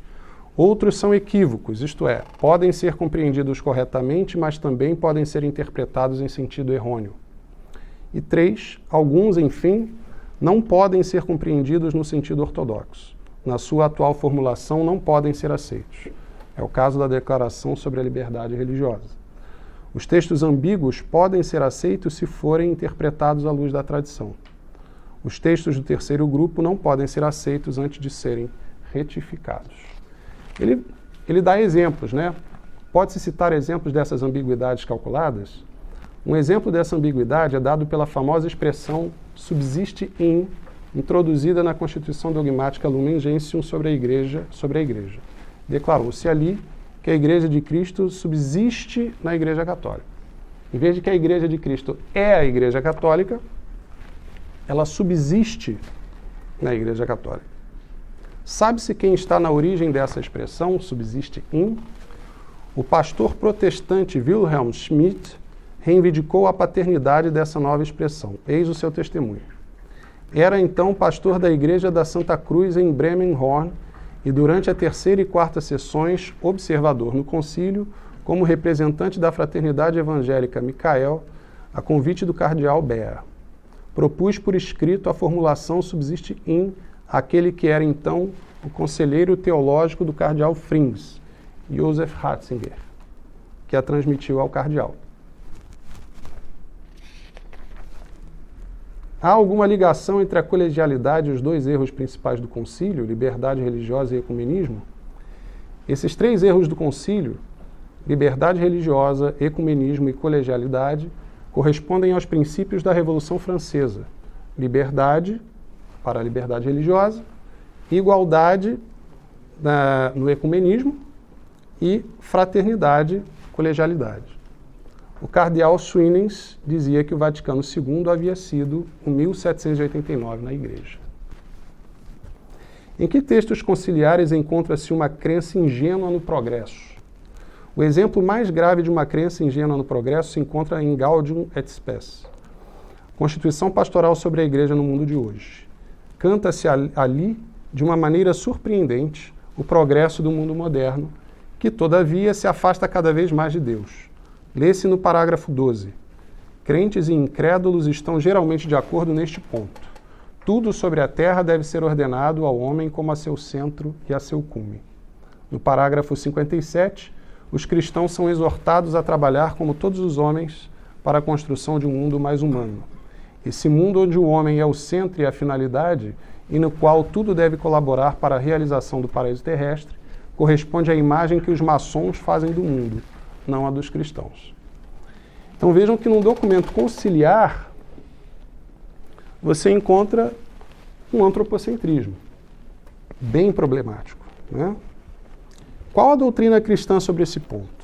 A doutrina cristã ensina que só Deus é o fim de todas as criaturas e que somente pode haver verdadeira paz e verdadeira felicidade na terra se os homens se entregarem a Jesus Cristo e seguirem seus mandamentos. Qual julgamento se pode definitivamente ter sobre Gaudium et Spes? O cardeal Ratzinger designou Gaudium et Spes como um contrassílabos, lembram dos sílabos? E a justo título. Esse documento do Vaticano II afirma, com efeito, positivamente, o que Pio IX havia negado e condenado no catálogo de erros contemporâneos que estabeleceu em 1864 e que leva o nome de sílabos. O cardeal Ratzinger explicou por que qualificava Gaudium et Spes como contrassílabos. O cardeal Ratzinger justificou sua colocação explicando que a Igreja, nos anos 1960, apropriou-se, abre aspas, dos melhores valores de 2 séculos de cultura liberal, fecha aspas. Valores que, diz ele, nasceram fora da Igreja, mas agora acharam nela o seu lugar. Então aqui nós vemos plantadas as sementes que aguardavam uma ocasião, né? E os efeitos disso não tardaram a se manifestar. No próprio pessoal da permanência, né, eles relatam, eu já não me lembro agora onde foi que eu li, não sei se foi em alguma página do site da própria permanência. Talvez tenha sido aqui, que é um outro material que eu recomendo, que é a edição comemorativa de 50 anos da Permanência, da revista Permanência. Foi editado em 2018. Mas, por exemplo, já em 1967, Dom Jaime Câmara, no Colégio Sion, aqui no Rio de Janeiro, comemorava os 450 anos da Reforma Protestante. E isso gerou de imediato, alguns pais mais conscientes já tiraram as filhas de lá, né? Nos anos 70 já, o próprio filho do Dom Lourenço, Dr. Júlio Fleischmann, né? Dom Lourenço Fleischmann, que é monge sacerdote da permanência, estudava a vida inteira no Colégio São Bento, mas ali em meados dos anos 70, os professores de religião começaram a trazer uma ideia de assistir peças como Jesus Cristo Superstar e essas coisas. Acabou que Dom Lourenço não se formou no São Bento. Ele foi terminar a formação dele num curso, como hoje tem, né? Cursos pré-vestibulares, enfim. Ele terminou a formação dele fora de lá. Então, essas coisas não tardaram a se manifestar. O ensino católico, que sempre foi entendido como não aplicando a coeducação. O que seria a coeducação, né? Pio XI fala disso na encíclica Divini Illius Magistri. Coeducação é quando você ensina os 2 sexos juntos, né? Turmas mistas de meninos e meninas. Pois os colégios que assim procediam passaram a mesclar, né? Então, muitas coisas começaram a acontecer muito rapidamente, né? Efeitos nos colégios católicos, na formação dos filhos das famílias católicas, a teologia da libertação que decolou, né? A infusão marxista na igreja, mas não só isso, né? Houve também o fenômeno do carismatismo da igreja, né? O carismatismo entendido como a infusão pentecostalista na igreja. E aqui é uma questão um pouco mais delicada, porque, em geral, quando se fala de crise da igreja, concentra-se os esforços a falar da infusão marxista, da teologia da libertação, né? E, de fato, isso é muito diferente do movimento carismático. Mas, nesse mesmo Catecismo da Crise, nas suas páginas 202 a 206, ele trata desse assunto por um ângulo que talvez seja uma novidade para muita gente, né? Então, ele pergunta assim na página 202, qual é a origem do carismatismo católico? O carismatismo católico nasceu nos Estados Unidos, em Pittsburgh, Pensilvânia, em 20 de fevereiro de 1967, dia em que 2 católicos da Universidade de Duquesne receberam a imposição das mãos em um grupo de oração dirigido por uma presbiteriana e começaram a falar em línguas. Utilizaram em seguida o mesmo rito para transmitir a outros católicos os poderes assim recebidos. Qual o nexo entre o Vaticano II e o carismatismo?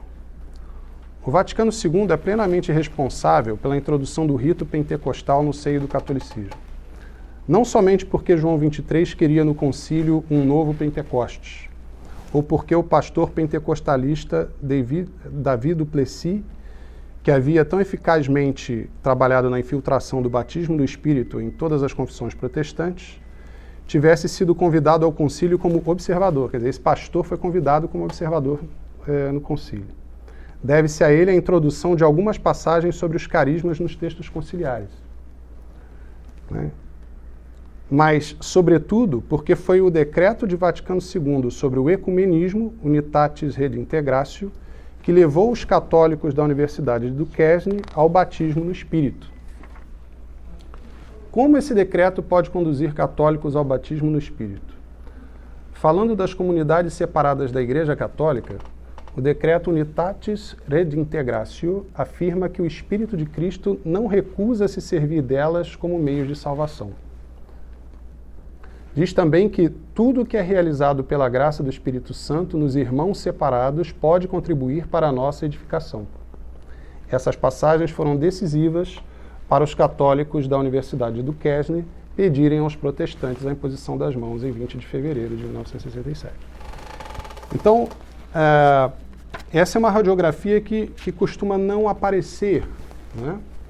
E agora veja, isso pode ser muitíssimo delicado. Mas, e aqui eu já antecipo um pouco a minha conclusão, é interessante notar que hoje nós nos encontramos num sentido diverso da história, né? Gustavo Corsão viu a tradição ser demolida desde dentro. Eu penso que hoje nós vemos a tradição passar por uma restauração. A tradição ela tem sido buscada. E é natural que nesse processo de busca as pessoas partam para ela dos mais diferentes pontos, certo? Mas para tanto, primeiro é preciso conhecermos essas coisas. Conhecermos com coragem e com amor ao nosso Senhor Jesus Cristo, a igreja dele, a amplitude e a profundidade da crise da igreja, né? E tudo que isso proporcionou. Ele fala mais sobre esse aspecto do carismatismo, o problema de algumas manifestações, a leitura do que significam certas manifestações, mas aí eu deixo para quem quiser depois aprofundar, né? Então, nós tivemos todos esses efeitos que, para Gustavo Corsão, não ficaram assim tão claros para ele. Até o tempo em que ele viveu, predominou realmente a coisa da infusão marxista, né? E dali para diante, apesar da missa tradicional não ter sido proibida oficialmente, ela entrou quase que em vias de extinção. Ela foi verdadeiramente perseguida, né? Foi verdadeiramente perseguida. A ponto de, isso é um relato do Dr. Júlio Fleischmann, que diz que, como já não havia padres, enfim, para celebrar a missa tradicional, quer dizer, até havia, mas todos muito temerosos de repreensões por seus bispos, né? Eles, enfim, ao longo dos anos tiveram vários padres diferentes que os atenderam em missas muito espaçadas às vezes. Mas uma vez eles estavam, acho que em Petrópolis, salvo engano, e conseguiram lá um padre que celebrava para eles numa casa de veraneio. E aí, num dado momento, o bispo descobriu e proibiu. E Dr. Júlio Fleischmann teria ido até o bispo e se ajoelhado diante dele, implorado para manter, olha, nós não estamos fazendo nada de errado, por favor, o senhor deixe. E que o bispo teria confessado a ele que o cardeal Dom Eugênio Salles teria feito os bispos prometerem que aquela missa não seria mais celebrada. E é interessante porque Dom Eugênio Salles costuma ter uma certa associação com o conservadorismo, né, na igreja e tudo. Mas então, para a gente entender a capilarização da coisa, certo? De modo que quando o novo missal saiu, em 69, isso causou um espanto tremendo, né? E houve mesmo quem achasse que a missa tinha acabado. Assim, acabou, porque não é mais a missa. Né? Assim, não vou entrar aqui no mérito da discussão se é válida, se não é válida, tá? Isso aí é uma discussão que eu também não tenho condição para fazer na sua plenitude. Eu estou só relatando que as pessoas que acompanhavam isso se viram numa situação muito difícil. E houve mesmo quem achasse que já era impossível cumprir o preceito dominical. Então teve gente que já não conseguia assistir aquela missa. Né? Porque havia padres que, por uma questão de obediência, celebravam a missa nova com toda solenidade, com todo cuidado. Mas, como o próprio Gustavo Corsão vai dizer, num dos seus artigos no Igreja Católica a Outra, havia padres e bispos que, se até ali todas as imposturas que eles traziam dentro de si encontravam certa resistência para externarem, agora todo mundo parecia se sentir à vontade para colocar para fora as coisas mais abstrusas e sem nenhuma retaliação. Né? Então, o livro que dá título a essa aula é um livro que eu recomendo muito. Por quê? Porque são crônicas jornalísticas dos anos 70 em que Gustavo Corsão ele vai abordar situações, por exemplo, do padre que na Nossa Senhora de Copacabana consultou os fiéis, fez uma enquete sobre a necessidade de se cumprir o preceito dominical no domingo. Porque, enfim, talvez houvesse uma data na semana que fosse mais conveniente. Né? Isso nos anos 70. Ele vai falar sobre a missa celebrada pelo arcebispo primaz do Brasil, arcebispo de Salvador, Dom Avelar Brandão. Celebrou a missa de Natal em 1965 numa loja maçônica em Salvador. Então, assim, coisas inimagináveis, começaram a aparecer, né, e a pulular. Então, foi se tornando manifesto que alguma coisa tinha acontecido dentro da igreja. Alguma coisa tinha acontecido dentro da igreja e Gustavo Corsão, então, como diz o Dr. Júlio Fleischmann num relato, num dado momento se percebeu tendo que escrever contra o clero, e aquilo foi motivo de grande sofrimento para ele, grande sofrimento. E que ele teria se agarrado em Santa Catarina de Sena, que era uma mulher de fogo, para começar a escrever, inclusive contra o Papa, contra declarações que o Papa Paulo VI emitia, por exemplo, sobre a política no Brasil. Né?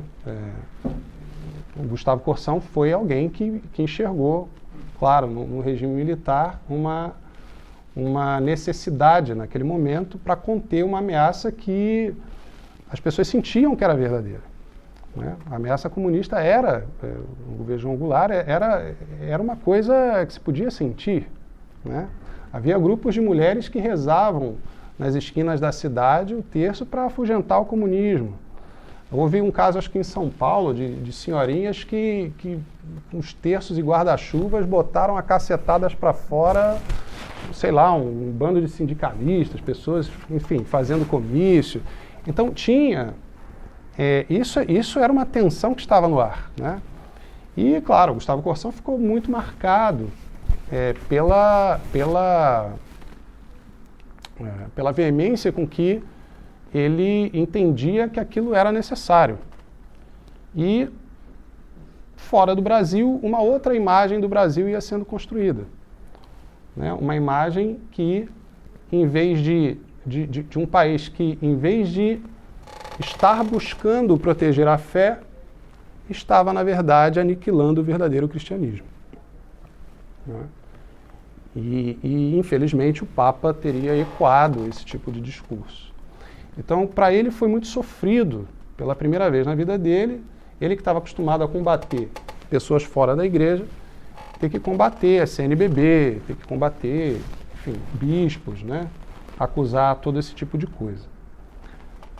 Então, eu já disse para vocês, né? É uma passagem aqui do Igreja Católica e a Outra, que Corsão diz: a igreja foi fundada sobre pedra e não sobre rodas. E Jesus disse claramente: passarão o céu e a terra, mas minhas palavras não passarão. Isso ele é parte de um dos artigos dele, em que ele se bate contra esse ajoelhar-se perante o progressismo, né? Sobre o erro funesto, o erro que ele considera dos mais funestos, é interessante nós ouvirmos um pouco esse Corsão soldado, né? Sentirmos o fio da lâmina dele. Veja o que ele diz aqui. O erro ainda mais grave e mais funesto ocorrido neste século infeliz foi o da capitulação das hierarquias católicas diante dos erros da mentalidade contemporânea. Em vez de denunciá-los, de combatê-los, as hierarquias se acomodaram e se inebriaram com a ideia de terem descoberto uma espiritualidade que escapara à sagacidade da Igreja, de seus doutores e de seus santos. Né? Como se de repente tivéssemos, como se diz, descoberto a pólvora.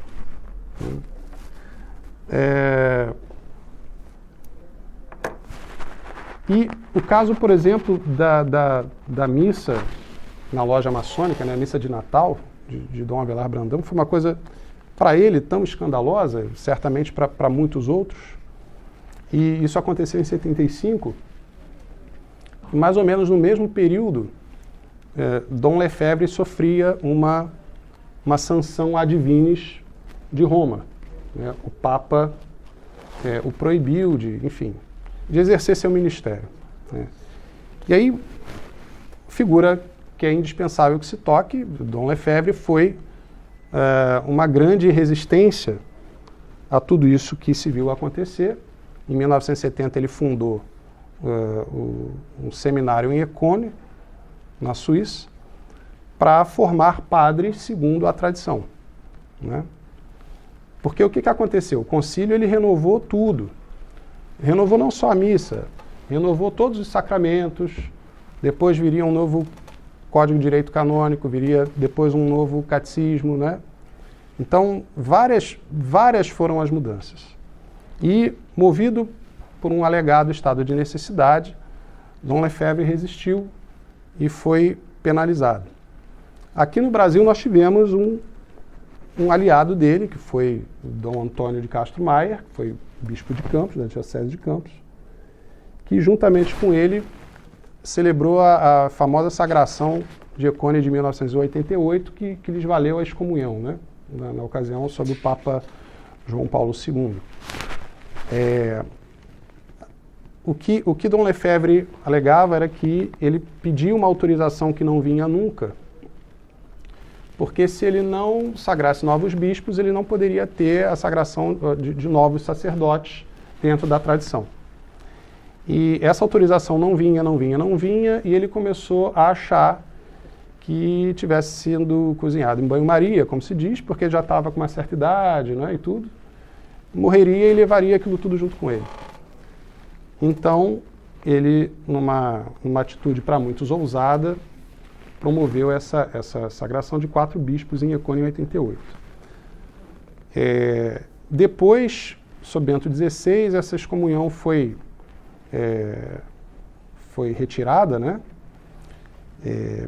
Pelo menos aí agora eu posso falhar aqui na técnica da coisa, mas pelo menos sobre os bispos, né, que foram sagrados. Mas o fato é que alegou-se ali um estado de necessidade porque se via que a tradição estava se perdendo. Né? E Dom Lefebvre, então, se viu na necessidade de travar esse combate e defender a missa de sempre. Né? Aqui no Brasil, isso se ramificou pela própria permanência. Dom Lefebvre esteve no Brasil, celebrou missa na permanência, pelo menos umas 2 ocasiões. Dom Antônio também, mas Dom Antônio teve uma aproximação com a TFP, depois os padres de Campos se separaram da Fraternidade Sacerdotal São Pio X, de modo que, de algum modo, graças a essa resistência manifesta aquele estado de coisas, a missa tradicional seguiu acontecendo a formação de novos padres seguiu acontecendo, e isso até hoje é uma grande discussão, né? Se o que Dom Lefebvre fez ele devia ter feito, se não devia ter feito. O fato é que o concílio, isso é só mais um dos frutos do concílio no sentido de desorientação, né?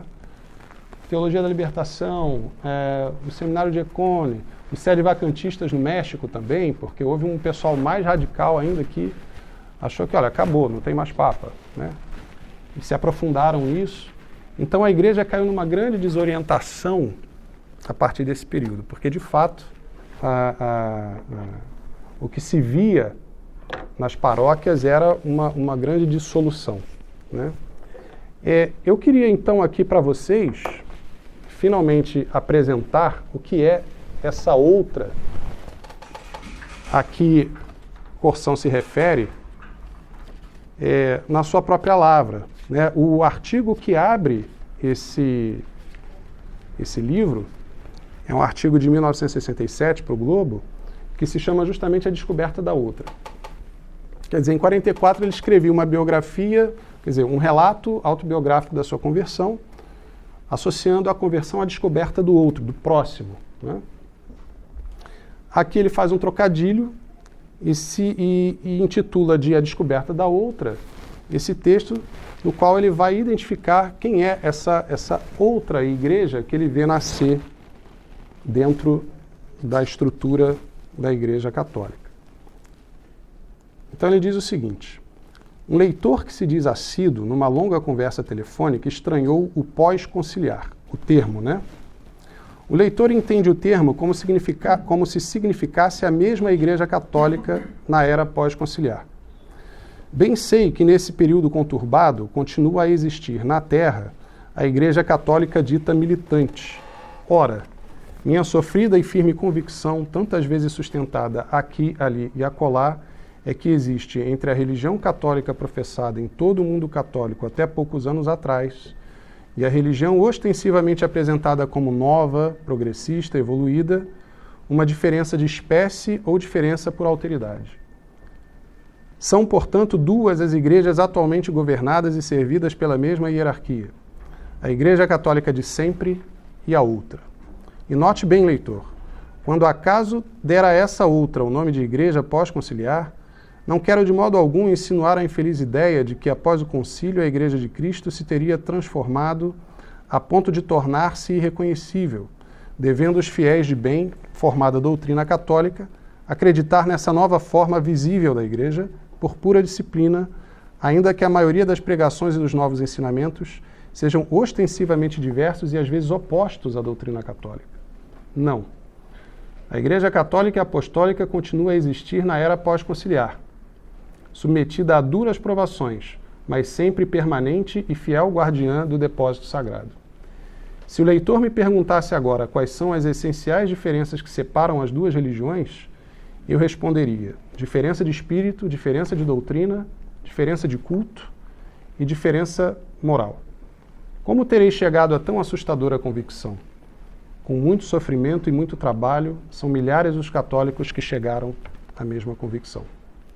Começamos por confrontar os novos textos, as novas alocuções, as novas publicações pastorais, com a doutrina ensinada até anteontem, a começar pelos textos emanados dos mais altos escalões. Citemos alguns deles que mais dolorosamente e mais irresistivelmente nos levaram à conclusão de que se inspiram em outro espírito e se firmam em outra doutrina. Entre os textos conciliares citamos os seguintes. Aí ele arrola vários documentos: Unitatis Redintegratio, Gaudium et Spes, Dignitatis Humanae, o Instituto Generalis do Novus Ordo Missi e por aí vai. Além desses documentos dos mais altos escalões, poderíamos encher as páginas deste jornal com obras e pronunciamentos de cardeais, arcebispos, bispos e padres que eram bisonhos, retraídos e discretos quando tinham vaga consciência de suas deficiências filosóficas e teológicas, e que subitamente descobrem que na nova igreja podem dizer tudo o que lhes vem à boca que fala ou à mão que escreve. O que menos se conhece é a teologia, mas o que mais abunda na nova igreja são os teólogos da libertação. Uma das notas mais características do novo espírito é a da tolerância erigida em máxima virtude e o correlato horror por qualquer espécie de luta ou combate. Os novos levitas corrompem a juventude, destroem as famílias, mas quando alguém ergue a voz pedindo punição severíssima para os sequestradores e para os traficantes de drogas, logo começam a esganiçar gritinhos: violência não, violência não. E aqui encerro a concisa resposta que dou ao leitor escandalizado. Foi a atenta observação desses fatos, foi a paciente leitura de Himalaias de mediocridade e foi a comparação gritante entre o que ensinam e o que ensinaram os santos, e creio que foi principalmente a graça de Deus, certamente pedida a cada dia, cada hora, nessa especial e gravíssima intenção, que nos levaram a essas conclusões. Vejo em seguida nos meios católicos um dilúvio de calamidades pavorosas.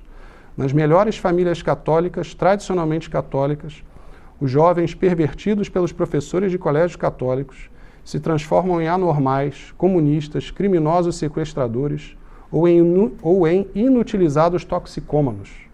Meu Deus, como pode? Como pode? O mistério da permissão divina nos traz vertigens quando pensamos em tantos bons pais tão terrivelmente atingidos. A desfiguração do Verbo encarnado, isto é, da religião do Deus que se fez homem, tem uma figura, a da religião do homem que se faz Deus. Essa é a figura da desfiguração. Isso está lá na declaração final, né, do Concílio Vaticano II, sobre o encontro dessas duas religiões. Não, aí mais adiante, não é? Ele, na entrevista, né, e como poderá a Igreja Católica desembaraçar-se desses equívocos e voltar a ser visível, dourada, um pouco mais hoje, um pouco menos amanhã, mas sempre anunciando aos homens aprisionados no efêmero um reino que não é deste mundo? O Senhor espera ainda ver neste mundo a igreja militante em todo o seu esplendor? Não. Resposta dele, não. A desordem é profunda demais e chegou aos vasos capilares dos membros da igreja. Se ela não fosse obra sobrenatural de Deus, eu diria, em termos usados pelos físicos, que a desordem é sempre prodigiosamente irreversível. E no caso, a improbabilidade de tal recuperação seria expressa por números espantosos. Não são números concretos nem entes de razão, quando muito diríamos que só são entes de giz no quadro negro. Enfim, ele aqui entra num detalhe técnico, mas para finalizar, ele diz o seguinte: e o que a nós parece impossível, é possível para Deus. Mas nossa esperança teologal não nos obriga a esperar acontecimentos neste mundo. No ponto da vida em que me acho, só posso esperar pela misericórdia de Deus e pelo sangue de Cristo a felicidade de ver brevemente a Igreja do Céu em toda a sua beleza eterna e fora do alcance dos flagelos humanos. E é a alegria dessa esperança teologal que nestes dias de transição desejo aos meus leitores e companheiros de trabalho. Então, Gustavo Corsão se coloca numa forma assim, olha, já era, né? Acabou. Não tem mais volta, a coisa foi muito longe, né? E como é que ele encerra a carreira dele? Ele encerra a carreira dele, não é que seja propriamente, tá? Eu vejo aqui um encerramento de carreira. Mas ele diz o seguinte, num outro artigo: e aqui, retomando a alternativa já 2 vezes armada, não hesitamos em dizer que este ensinamento, homogêneo como o próprio concílio da Gaudium et Spes, 55 em outros pontos, não é homogêneo com o ensinamento de Jesus, marcadamente nos pontos do Evangelho de São João que se referem ao mundo. Não é homogêneo com o testemunho dos santos mártires, não é homogêneo com a doutrina elaborada pelos santos padres, completada pelos santos papas e santos doutores. Não é homogênea com a obra nem com as lágrimas de Santo Tomás. Não é homogênea com o Concílio de Trento e com a obra do penúltimo Papa canonizado, São Pio V. Não é homogênea com o último Papa Santo, Pio X, canonizado pelo antepenúltimo Papa da Igreja Militante. Escrevo estas palavras duras nas vésperas de meu 80º aniversário. Naquela data, Deus me concederá pelo Salmo 89 o título de Potestatibus, e em seguida, amorosamente, me prometerá um aumento de dores e de trabalho.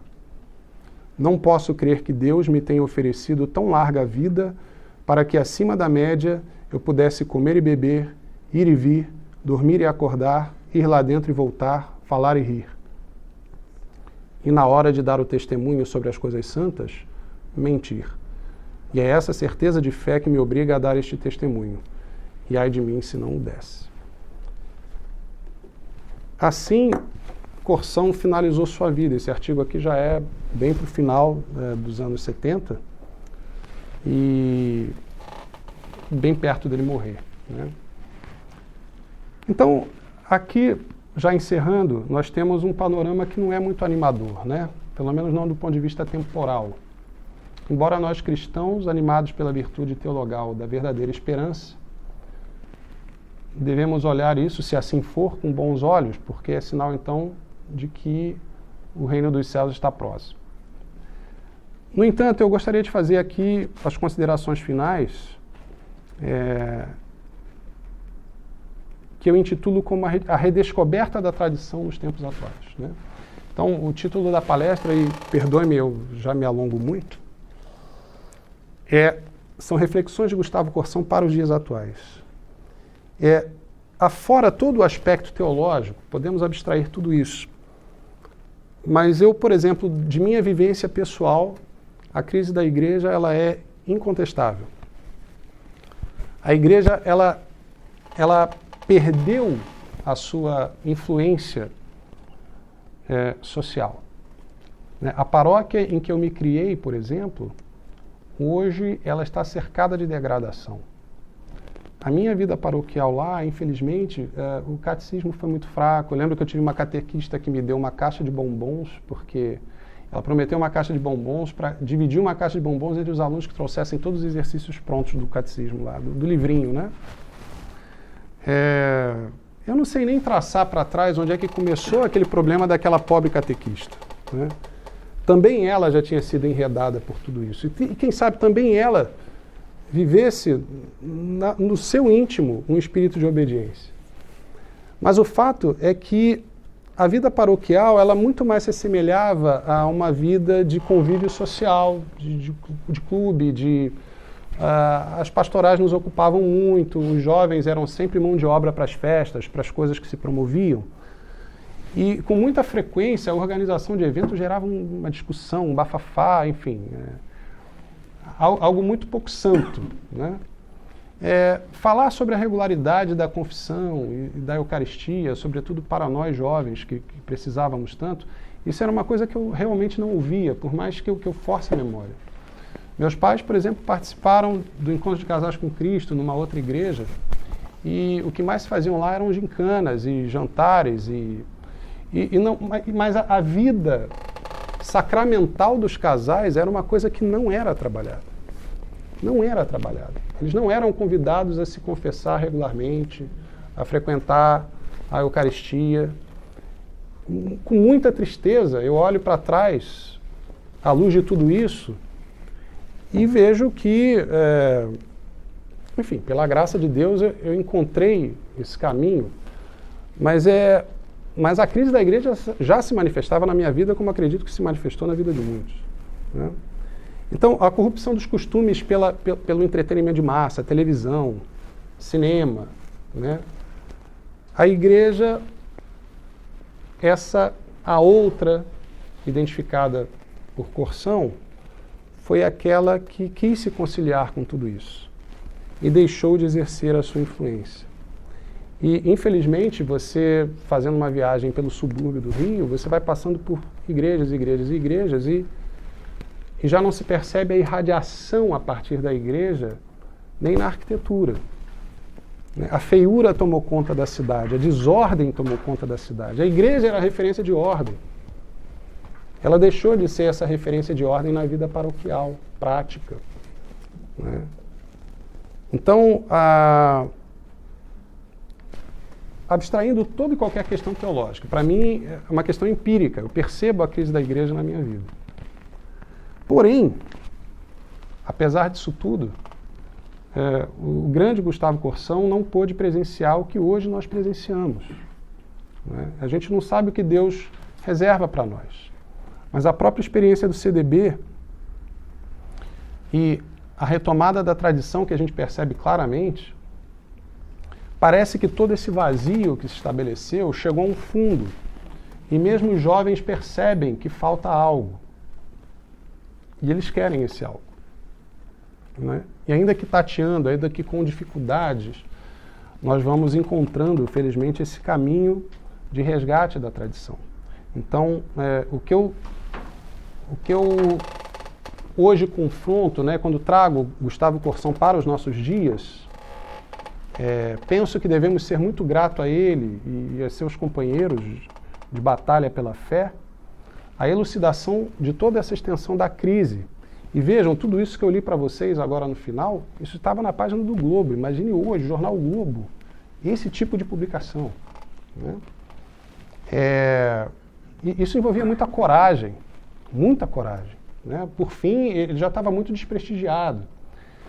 Então, a experiência do CDB, a retomada da tradição, tal como a gente tem percebido, é algo que aponta um vetor de sentido oposto. Quer dizer, se Corsão e a permanência presenciaram a demolição da tradição dentro da própria igreja, nós hoje temos a imerecida felicidade de perceber um ressurgimento, um reflorescimento, né?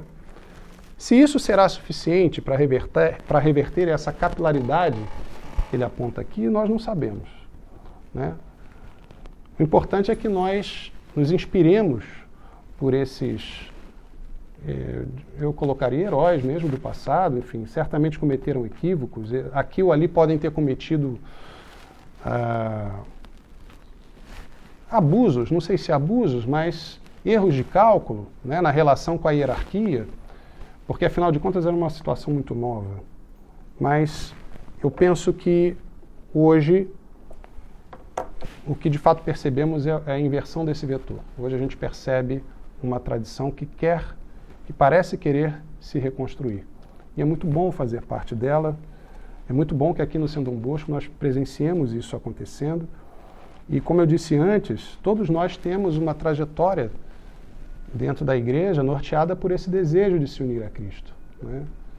E, infelizmente, tudo isso, e isso é só um pedaço que eu coloquei aqui, é algo que não está todo dia dentro do nosso horizonte, nós vamos transitando meio às apalpadelas, meio às cegas. Então, aos poucos nós vamos acordando para as retificações que precisamos fazer, mesmo numa vida que já julgamos conforme a igreja, né? É um novo aprendizado, eu diria que é um novo aprendizado, né? Então, meus caros, eu agradecendo aqui a atenção de todos, e pedindo desculpas pelo enorme avançado da hora, eu queria então concluir com uma passagem da Sagrada Escritura, que inclusive parte dela compõe o mote da permanência, né, que até hoje é uma obra de Gustavo Corsão, continua de pé, que é o Evangelho de São João, no seu capítulo 15.